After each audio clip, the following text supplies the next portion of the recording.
वो ईमान नहीं, उनको मजबूर कर रहे हैं। वो मजबूर है, एक वक्त का खाना खाने के लिए मजबूर है। भीख मांगने से मर जाना अच्छा है। धर्म के नाम से, गोद के नाम से, जात के नाम से, मजहब के नाम से, मुसलमान के नाम से, हिंदू के नाम से, सिख के नाम से, ईसाई के नाम से सारा देश को तोड़ दिया है। लेकिन जनता कब समझेगी, आप लोग समझाओ। लेकिन ये प्रेस के मीडिया भी खरीद रखे हैं, प्रेस में कोई अखबार में नहीं बताते। मोदी का नाम वो मोदी है जो गंदे एमपीओं को, गंदे मंत्रियों को बचाना चाहता है। ये सिर्फ संघ की सरकार है, बीजेपी की सरकार नहीं है, ये संघ की सरकार है। संघ के हिसाब से चलता है। देश की जनता को इस तरह से मजबूर कर दिया गया है। छोटा सा आंकड़ा, इसी देश में 23 करोड़ लोग एक वक्त का खाना खा के सोते हैं, ये आंकड़ा है। इसी देश में जो जब चुनाव आएंगे ना तो 200, 400, 500 रुपए में वोट खरीद लिए जाते हैं, क्योंकि एक वक्त का जनता को खाना अगर भरपेट मिल जाए, जनता सोचती है आज की जिंदगी हमने जी ली। मैं ये इतना कहना चाहता हूँ, ये सारी प्रेस खरीद रखी है, सारी प्रेस टोटली। जो इसके खिलाफ कोई बोलता है उसी को खरीद रखता है। ईडी सीडी कभी किसी को खरीदता है, कभी किसी को खरीदता है। मैं तो मोदी साहब से बहुत बार गुजारिश कर चुका कि 2014 से पहले वाले वो नारे मुझे कम से कम सुनवा देते एक बार, तो जनता खुश हो जाती। बहुत हुई महिलाओं पे अत्याचार, अब की बार मोदी सरकार। बहुत हुई महंगाई की बार, अब की बार मोदी सरकार। बहुत हुआ बेटियों पे अत्याचार, अब की बार मोदी सरकार।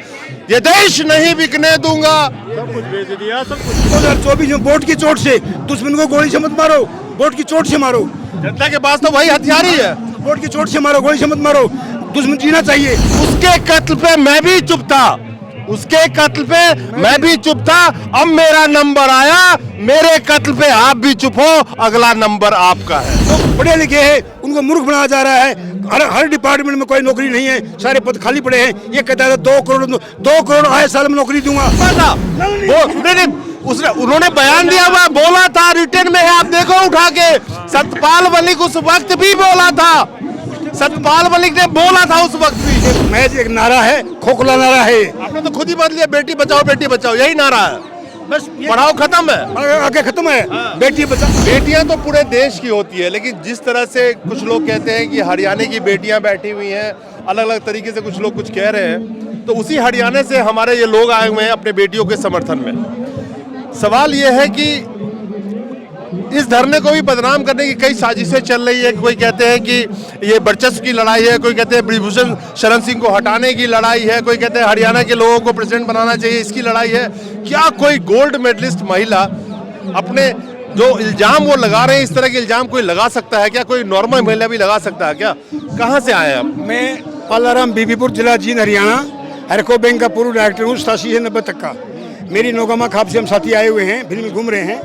तो मैं ये कहना चाहता हूँ, ये बेटी बचाओ, ये महज एक नारा है, खोखला नारा है। आपने तो खुद ही बदल लिया, बेटी बचाओ, यही नारा है।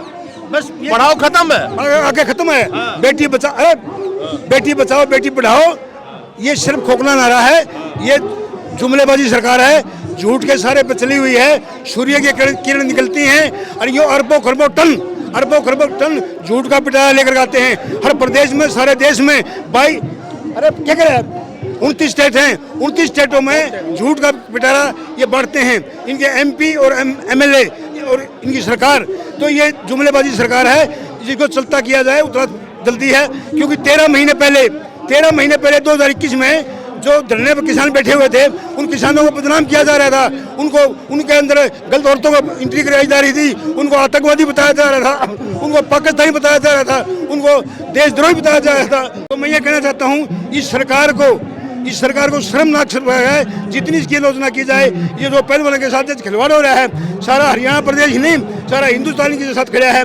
जो इनकी बर्खास्त किया जाए इसको संघ से, वो जितना जल्दी है। लेकिन मोदी का नाम वो मोदी है जो गंदे एमपीओं को, गंदे मंत्रियों को बचाना चाहता है। ये सिर्फ संघ की सरकार है, बीजेपी की सरकार नहीं है, ये संघ की सरकार है। संघ के हिसाब से चलता है। ये देश को कभी पाकिस्तान में, कभी धर्म के नाम से, कभी गऊ के नाम से। आज ही हिंदुस्तान में जितनी गऊ को कटवा जा रहा है, रातों रात गऊ को भेजा जा रहा है हथों में, उतना ज़्यादा जुल्मी सरकार है। तो मैं ज़्यादा न कहता हुआ इतना कहना चाहता हूँ, ये पहलवानों के साथ, व्यापारी के साथ, कर्मचारी के साथ, व्यापारी के साथ, फौज में पुलवामा में जो ड्रामा किया था, 40 आदमी मरवाए थे, वो भी एक मैजिक ड्रामा था। सतपाल मलिक ने जो बयान दिया है, लेकिन सतपाल मलिक की कमजोरी है, उससे मैं उसने बोलना चाहिए था। जब वो बोला था, उसने उन्होंने बयान दिया हुआ, बोला था, रिटर्न में है, आप देखो उठा के। सतपाल मलिक उस वक्त भी बोला था, सतपाल मलिक ने बोला था उस वक्त भी। रिजाइन करना चाहिए था, उस टाइम रिजाइन करना चाहिए था भाई। ये पुलवामा में मैं बाई एयर भेज सकता था, बाई एयर भेज सकता था। ये सिर्फ आके 2019 का राज लेने के लिए सब ड्रामा किया गया था, ये ड्रामेबाज है। और 2002 में जो अपने गुजरात में दंगे हुए थे वो भी सभी भली परिचित हैं। तो मैं आने वाले समय परमपिता परमात्मा से अपील करता हूँ कि जनता को शुद्ध बुद्धि दे। आने वाले समय में 2024 में वोट की चोट से दुश्मन को गोली से मत मारो, वोट की चोट से मारो। जनता के पास तो वही हथियार ही है। वोट की चोट से मारो, गोली से मत मारो। दुश्मन जीना चाहिए, वोट की चोट से मारो। तो हम वोट की चोट से इनको मारेंगे और ये सभी संगठन एकजुट में हम जाएंगे। हमें आज के दिन सारे प्रदेश में नहीं, सारे देश में तराई तराई मची हुई है, हर वर्ग दुखी है। आप एक बात बताओ, आप पढ़े लिखे आदमी हो, आपने कहा कि वोट की चोट से मारो। इस देश की जनता को इस तरह से मजबूर कर दिया गया है। छोटा सा आंकड़ा, इसी देश में 23 करोड़ लोग एक वक्त का खाना खा के सोते हैं, ये आंकड़ा है। इसी देश में जो जब चुनाव आएंगे ना तो 200, 400, 500 रुपए में वोट खरीद लिए जाते हैं, क्योंकि एक वक्त का जनता को खाना अगर भरपेट मिल जाए, जनता सोचती है आज की जिंदगी हमने जी ली उस देश में, इसीलिए वोट खरीद पाए, इसलिए जनता को मजबूर किया जाता है। ये आंकड़ा जो आप बता रहे 23 करोड़ का आंकड़ा है, जो भूखमरी के नीचे है, भूखमरी के नीचे इन्होंने ज्यादा पहुंचा दिया है, इन्होंने पहुंचाया है। जो पढ़े लिखे हैं उनको मूर्ख बनाया जा रहा है। हर डिपार्टमेंट में कोई नौकरी नहीं है, सारे पद खाली पड़े हैं। ये कहता है 2 करोड़ आए साल में नौकरी दूंगा, 2 करोड़, आज 9 साल बीत चुके हैं, 18 करोड़ बेरोजगार मिलने चाहिए थे। हर डिपार्टमेंट खाली पड़ा है, हर डिपार्टमेंट खाली पड़ा है, किसी का नाम नहीं में। तो ये जुमलेबाजी है। ये तो नौकरी खा रहे हैं आप रोज, ये तो ना गोदी मीडिया दिखाएगी ना किसी न्यूज़पेपर में छपेगा। भाई साहब, यहाँ पे जितने PSU के लोग हैं, जितने कर्मचारी है, प्राइवेट वाले हो, जितने भी किसी भी तरह का काम को, सबके नौकरी तो खा रहे हैं। भाई साहब, मैं ये इतना कहना चाहता हूँ, ये सारी प्रेस खरीद रखी है, सारी प्रेस टोटली। जो इसके खिलाफ कोई बोलता है उसी को खरीद रखता है। ED CD कभी किसी को खरीदता है, कभी किसी को खरीदता है। तो इसको तो वोट की चोट से मारना एक माध्यम है। मेरी अपील है, वोट की चोट से मारो। आसान लग रहा है वोट की चोट से मारना इसको? बिल्कुल सबसे आसान है। कैसे मारोगे बताओ? उन लोगों को कहाँ ले जाओगे जिसको जो 500-500 रुपए में वोट देंगे इनको? वो अपना ईमान बेचना चाहते हैं। उन्होंने ईमान नहीं, उनको मजबूर कर रहे हैं। वो मजबूर है, एक वक्त का खाना खाने के लिए मजबूर है। भीख मांगने से मर जाना अच्छा है, मर जाना अच्छा है इस जिंदगी से। जो भीख मांगते हैं, जो उनके इशारों पे जीते हैं, जो पैसे के बलबूते पे वोट देते हैं, इससे जिंदगी की कुछ नहीं, 2 दिन की जिंदगी होती है। एक बार बताओ, आप ग्रेजुएट हो, हाँ जी, डेमोक्रेसी बची है? कहाँ बची है? ये तो अनडिक्लेयर तानाशाही है, अनडिक्लेयर तानाशाही है। इमरजेंसी इंदिरा गांधी ने लगाई थी 75 में इमरजेंसी लगाई थी, वो तो कम से कम उन्होंने डिक्लेयर कर दी थी। ये अनडिक्लेयर इमरजेंसी है। अलग अलग संस्थाओं की रिपोर्ट कह रही है कि हमारे देश के अंदर में डेमोक्रेसी सिकुड़ के इतना छोटा हो गया कि आप आंशिक स्वतंत्र बचे हो। डॉक्टर अम्बेडकर ने जो संविधान बनाया था, उस संविधान को बदलना चाहते हैं, उस संविधान में भी तरमीम करना चाहते हैं। धर्म के नाम से, गोत्र के नाम से, जात के नाम से, मजहब के नाम से, मुसलमान के नाम से, हिंदू के नाम से, सिख के नाम से, ईसाई के नाम से सारा देश को तोड़ दिया है। लेकिन जनता कब समझेगी? आप लोग समझाओ। लेकिन ये प्रेस के मीडिया भी खरीद रखे हैं, प्रेस में कोई अखबार में नहीं बताते, सारे चैनल इन्होंने खरीद लिए हैं। तो इतने चैनल वाले खड़े हैं, गोदी मीडिया का माइक देख रहे होगे आप। हाँ जी, हाँ। एक का भी फुटेज दिखा देना, कल चला ले तो, और चल रहा हो तो। कौन दिखाते जी? नहीं दिखाते जी, बंद कर देंगे। क्या करें? तो मेरी तो जनता से अपील, जोड़ी करके अपील है जनता से, भाई आने वाले समय में वोट की चोट से इनको मारो। ये सिर्फ ड्रामेबाजी करते हैं जो पॉलिटिकल आदमी आते हैं। यहाँ पॉलिटिकल आदमी जो भी आता है अपने रंग लेकर आता है, अपने रंग में रंग के चला जाता है। आप अपने रंग मारते हैं, उनकी बातों में मत आओ।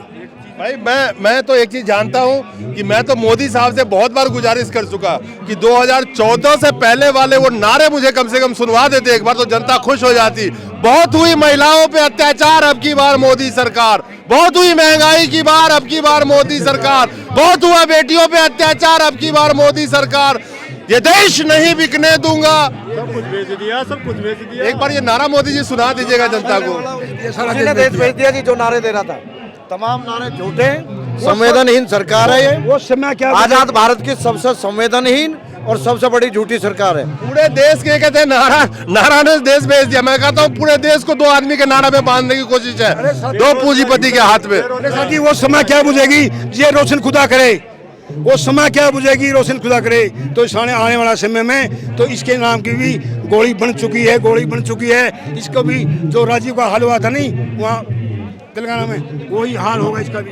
आप ये कह रहे हैं ना, अब 2 लाइन मेरी सुन लो आखिर में। हाँ जी। जलते घर को देखने वाले, फूस का छप्पर आपका भी है, आपके पीछे तेज हवा है, आगे मुकद्दर आपका है। उसके कत्ल पे मैं भी चुप था, उसके कत्ल पे मैं भी चुप था, अब मेरा नंबर आया, मेरे कत्ल पे आप भी चुप हो, अगला नंबर आपका है। शाश्वत सत्य है। नमस्कार।